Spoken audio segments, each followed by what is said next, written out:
yeah, Oscar from 358 receiving. Go ahead, Gary. Yeah, we're at the house now, Paul. Looks like they're doing some serious partying. I think this is it, then. Received. Great. They're never going to hear us.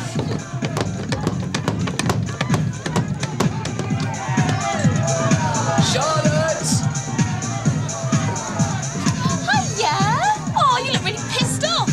We've had a complaint from your neighbours about a disturbance. What do they mean, a disturbance? Are your parents in? No, they're out. It's just me, all on my own. Apart from, you know, friends. Look, anyway, I'm really sorry. We think your neighbours might appreciate it if you just turn the music down, OK? I know, but I'm telling you, I warned them earlier about the party. Charlotte, where are you? I can't wake you up. So look, if it's all right with you... Charlotte, seriously, I can't wake Terry. Hannah. It's looking really weird. Just a minute, all right? There's stuff coming out of his mouth. What? Sick. Charlotte, who's Terry? He's a nobody. Hannah? I'm really worried about him. Charlotte, this could be serious. Where's Terry?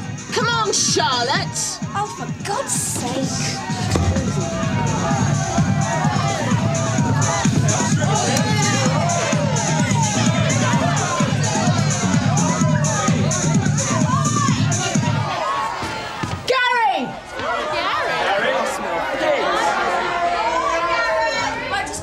Oscar 561 receiving. Go ahead, Debbie. Come on. Yeah, ambulance required, 25 Bonham Street, male unconscious. Did anyone Over. see what happened? Look, my dad didn't want anyone in this room. Has he taken anything? How should I know? He's just drunk, right? Listen, you better all just go, OK? Just go! Before my parents turn up. Gary. It's just left with the other empties. Been no attempt to hide it. See the blood stain in there? I didn't even wash it off. No, don't look like it. Prince? Bottle at a party, it must be 10 cents at least, I expect. What about this lot? Oh, I found them amongst the tea bags. So I'm not surprised Uniform missed them last night. What are they? Ease? Yeah, and some speed. There were two behind the radio and one tab in the toaster. Oh, that's original. You seen the blood stain in there?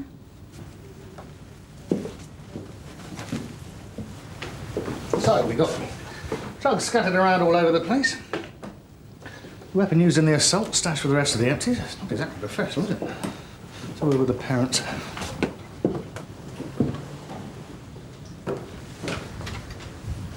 I wanted to speak to your daughter Charlotte as well, Mrs. Dyer. She's up in her room. I'd like you to take it easy on my daughter. It's been a bit of a shock for her. Of course, Mr. Dyer. We have to get certain details straight. After all, Terry is in a critical condition. Charlotte? Now, you said you got back to the house about 1:30 last night. Yes, And you told the officer you'd been to the cinema. that's right. Then we went back to friends for supper. Hello. Hello, Charlotte. I'm Detective Inspector Deakin. This is Detective Constable Croft. We'd just like you to tell us what happened last night. I feel really bad about all this. I thought he was OK. Now, before we start, did you know everyone who was here last night? How do you mean? Were there any strangers? Gate crashers? No, they were all part of our crowd. OK, then, well, if you just take us through it step by step. I saw Terry go into the study, staggering. I said he wasn't supposed to be in there because Dad wanted nobody in that room, but he sort of collapsed into the chair. You see, I thought he was just drunk. I asked if he was all right, and he sort of waved me away. When you saw him, was he still conscious? He said he was all right, so I left him there. What about earlier? What? Did you see him earlier? When he arrived, I saw him. He came with Tim. Tim. That'd be, Tim York? Yes. Tim brought him. I didn't even want him at the party. So why was he here? Because he's a thick kid who wants to get his hands on my daughter again. Mr. Dyer, please. Dad, I'm fine. Leave it to me. I told you, Tim brought him. Ask Tim. Look, the thing about Terry, he wasn't really from our group. I mean, basically, his whole background. It's a different little world. Well, here's the problem, Charlotte. See if you can help me with it. Are you all right, Charlotte? It's all right, Dad. They want to find who did this to Terry. See, Charlotte, our divisional scene examiner says that Terry was assaulted here in this room, and that this mark here, the blood, that's where he fell. Yes? So, well, if you come with me...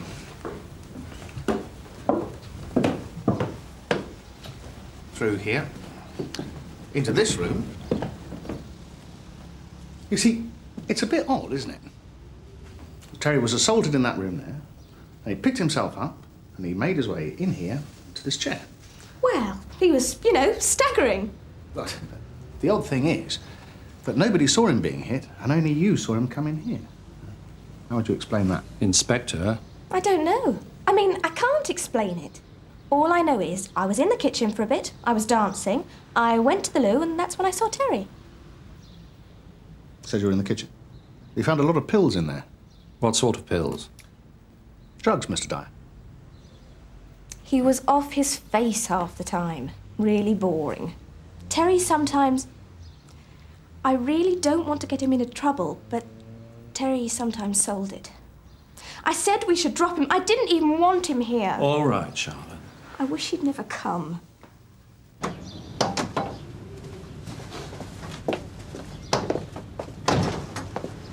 Didn't take to hurt much, did you? No, not really. They're going on about Terry's little world was getting on my nerves. Hello, D.I. Deakin here. You got anything on those kids for me? Right, OK. OK, I want you to do another check for me. Yeah, his name's Alan Dyer, Charlotte Dyer's father. IC1, about 6 foot tall, 46 years old. OK. Well, none of the kids have got any form, including Terry. We better go and have a word with his mother.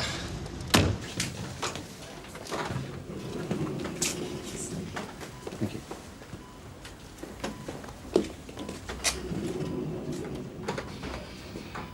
Mrs. Bailey, I'm Detective Inspector Deakin. This is Detective Constable Croft from Sun Hill. Can we have a word? Do you know what happened? That's what we're trying to find out. Perhaps we talked outside.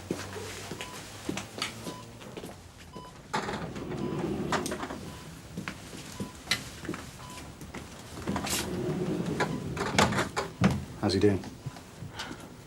They can't tell me when he's going to wake up. Well, he couldn't breathe while he was, choking. The doctor said if the police hadn't found him, he'd have died. He's all I've got. Are you sure you're up to this? OK. Your son went out with Charlotte Dyer, didn't he? Yeah, for a while. She came to our house once. You didn't approve? Well, I could see her looking down her nose at us, looking around her like it was all a bit quaint. And then she finished with him? No. My Terry saw sense and dumped her. Said she was a stuck-up cow. Well, I could have told him that first time I saw her. Did you ever meet Charlotte's father? Did I ever? We only went and had a barney on my doorstep. How was that? Well, he turns up out of the blue, effing and blinding about what he'll do if Terry lays a finger on his daughter. Did you ever see him again? Thing is, we agreed, didn't we? Neither of us wanted our kids seeing each other. But you know what I think? I think my Teddy was too good for Charlotte and her friends. The only one he stayed matey with was Tim. Tim York. He'll tell you what happened. Tim's the only one who'd stand up for Terry.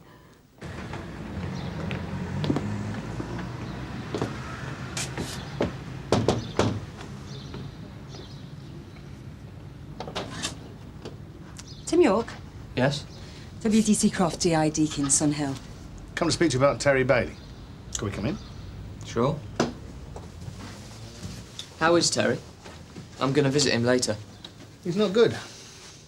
You took him to the party, I believe. Yes. So, what do you think happened to him? I don't know. You didn't see anything? Not a thing. See, that's what all the others are saying. Now, his mum was sure you'd know something. Sorry. How did Terry get on with Mr. Dyer? Terry was a bit scared of him, actually. Why? Well, Charlotte's dad had made it pretty clear he didn't like Terry. Still, Mr. Dyer wasn't at the party, was he? Yeah, he was. Well, for a few minutes. He bought a couple of crates of that What's-It lager. Stuff in a big bottle, flip top. What time was that? About 11 o'clock. Did he and Terry have words? I don't know, I was in the kitchen. Do you talk to Terry? After Mr. Dyer had gone? Not sure. I was in the kitchen and then I was... No, I don't think I did. I don't think I saw Terry. Are you certain that Mr. Dyer brought these particular bottles of lager? It's important. Yeah, So, but... Terry's in a house where he's not welcome. Mr. Dyer turns up at 11 o'clock, and you don't see Terry after Mr. Dyer is gone until he turns up in the room that Mr. Dyer has placed off limits. All right, thanks very much.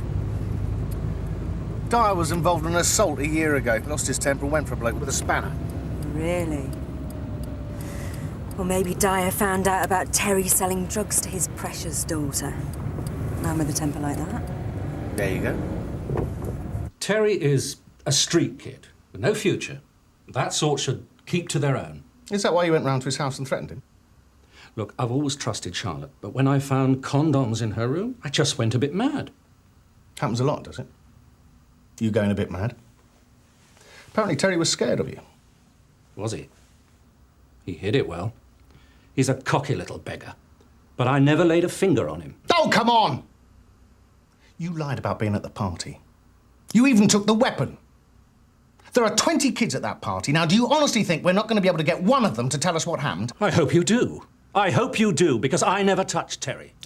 What time did you go to the house, Mr. Dyer? About 11:30. I never saw Terry. Why didn't you tell us that in the first place? I suppose you know about the incident last year. Go on. I got into a fight. Ended up being cautioned for assault. It was just some stupid argument about a parking space, but... Well, that's why I didn't want you to know I was at the party. Because I knew you'd jump to conclusions. Well, we're not jumping, are we, Alan? We've got solid evidence. You can't have. Ask the kids. Talk to Charlotte. Explain this to me, Suzi. There you are. Your old man's banged up in prison. Your ex-boyfriend's in hospital in a coma, and you decide to go shopping. Therapy, Gov. Yeah? Takes your mind off things. It's a girl thing. There she is. Well, oh, right. Mrs. Dyer was right. OK. There's our little Charlotte. Put a bit of pressure on.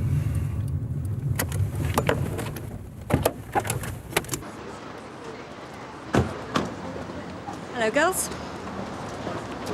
What do you think? Well, I really don't know about that, Charlotte. I was thinking more about your dad in custody right now. Maybe you should buy something. Cheer you up.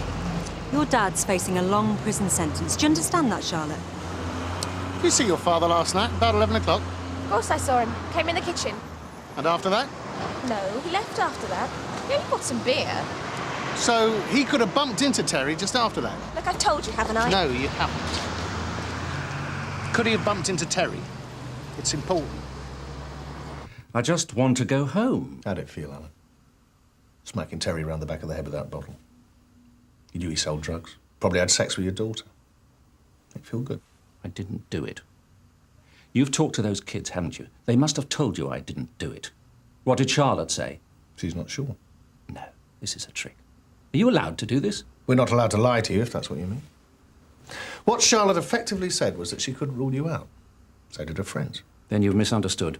Or you're distorting what they said. Just please, get this into your heads. I am not your man. You see, it's not just Charlotte. Her friends are backing her up. Tim York was the first to say you were there. Tim York? He doesn't know what planet he's on. He's out of his head most of the time. Tim York uses drugs? They all do. Tim was involved in selling the stuff, too. No wonder you're getting nowhere. You know the loyalties kids have. No one was very loyal to Terry Bailey. Well, they wouldn't be, would they? That boy has a ring in his nose, for goodness sake. He might have thought he was one of the crowd, but the way I understand it, most of those kids despised him. Same as you, then. You talk to those kids again, please. Tim, shall we, How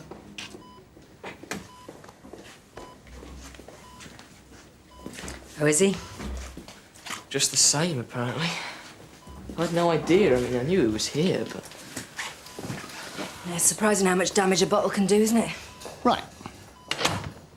Let's talk about drugs, shall we? Terry brought the drugs to the party, didn't he? Who told you that? Charlotte and her father. Well, you know what they're like. Blame Terry for everything. He's the kid from the estate that nobody likes. He's twice as smart as them. Then again, Terry dumped Charlotte. That must have annoyed her. Yeah. Yeah, you bet it did. Oh, Stu, on the other hand, was his best mate. Yeah. So, let's see. You introduce him to your friend, and he supplies him with drugs. No, that's not how it sounds.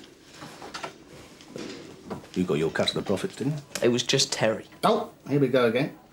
Everything's Terry's fault. Any minute now, someone's going to tell me that Terry bashed himself on the back of the head with a bottle. Tim, you must have been involved in the drugs. I only... Once or twice I put up a bit of money for it. Just like, you know, an investment. So, were there drugs involved in what happened last night? No. Except that last night everyone... It got a bit mad. Everyone was on something? Pretty much. So much so that when Terry got attacked, nobody paid any attention. Tim, we know it happened in the sitting room, so you all must have seen it. Well, it just looked like he was, you know, stunned. Who moved him? A bunch of them dragged him out into the study. You as well? No. I wanted to call an ambulance. But? At the time, it seemed... I know how it looks now, but everyone just said move him out the way and leave him to wake up. Who hit him? Tim, you've given us half the evidence, Charlotte's given us the other half. We've already got Alan Dyer in custody. We just need some witness statements. Charlotte's dad? You're joking. What does Charlotte tell you? Well, if it wasn't Alan Dyer, who was it? Come on, you're supposed to be his mate. Charlotte said if I spoke to you... Yes? She'd tell you about the drugs. Me selling them. Well, we know about that now, so you can tell us the truth, can't you? Do you know how much trouble you're in? Do you understand the distinction between possessing drugs and supplying them? What are you frightened of now? Losing your so-called friends? Oh, and what do you know about it, hey? What would you do if you lost all your friends? Tim, who was it?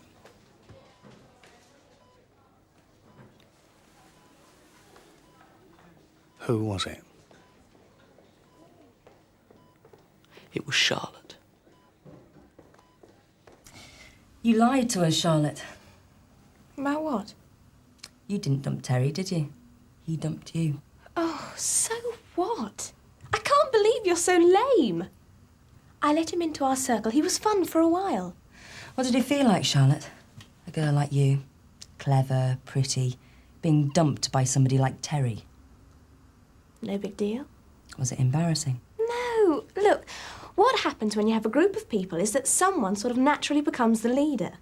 It's all about personality and being clever, so I don't have to be embarrassed.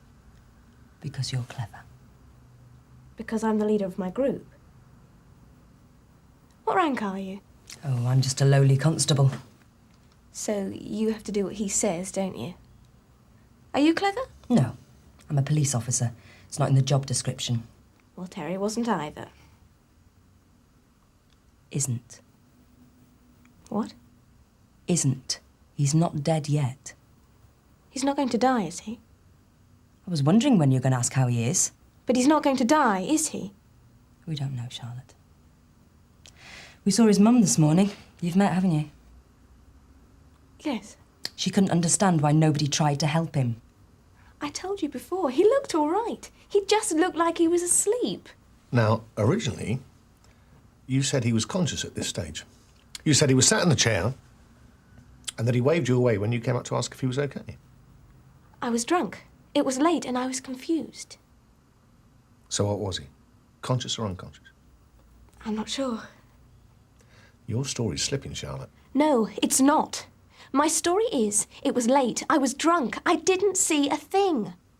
Of course, if we charge your father, he'll be far more severely dealt with than you would be. It's not my fault if you get the wrong man. I think it's in your power to prevent it. No, it's up to you, not me. Think what you like. You've got to prove him guilty, and you can't. If you'd listened to me in the first place, I could have been home hours ago. We have certain procedures we have to follow. And your daughter could have been more helpful. I'll be speaking to her about that, don't you worry. I'm sure you will. In the meantime, I wonder if you could do me a favour. Oh, you're joking, aren't you? Perhaps I should explain.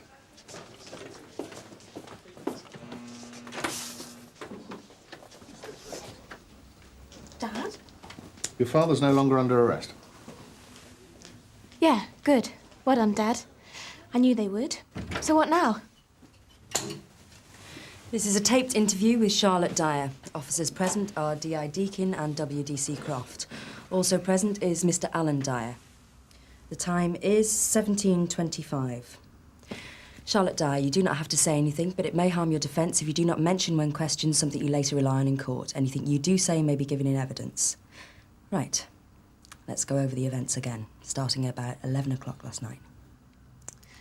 Around 11 o'clock, I was dancing, just having a good time. And then? I went into the kitchen to get a beer or something. Yes. And my dad came in. And then what happened? He bought some more beer and said maybe the music was a bit loud, didn't you, Dad? That took a couple of minutes, and then he went. Did you see Terry Bailey again after your dad had left? I don't remember. That's the problem. But you still think that your dad could have assaulted Terry Bailey? I never thought Dad did it. Dad, I didn't say that. But you told us that you thought he could have done it. No, I didn't. Dad, I didn't say that. I only said it wasn't me. Charlotte, you dropped your own dad in it to protect yourself. No, that's not what I did. Dad, you believe me, don't you? Charlotte, tell them the truth now. You didn't mean to hurt Terry badly, did you, Charlotte? He shouldn't have come to my party if he was just going to ignore me. Go on. I was speeding. The music was blaring and he'd been laughing at me. And one or two of them, I could see they thought it was funny. Then he's standing with his back to me, and I had this bottle in my hand. So I just hit him. And everyone applauded like it was a joke. It wasn't a big thing. I just hit him. And then what happened? Then we moved him, turned the music up and got on with the party. I didn't really mean to hurt him. But you did. But I didn't mean to. I'm not in serious trouble, am I? You're a bright girl, Charlotte.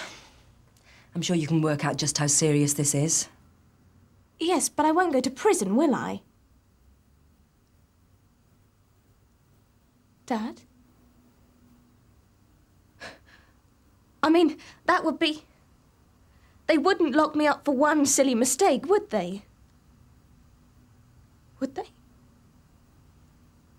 Dad? Dad?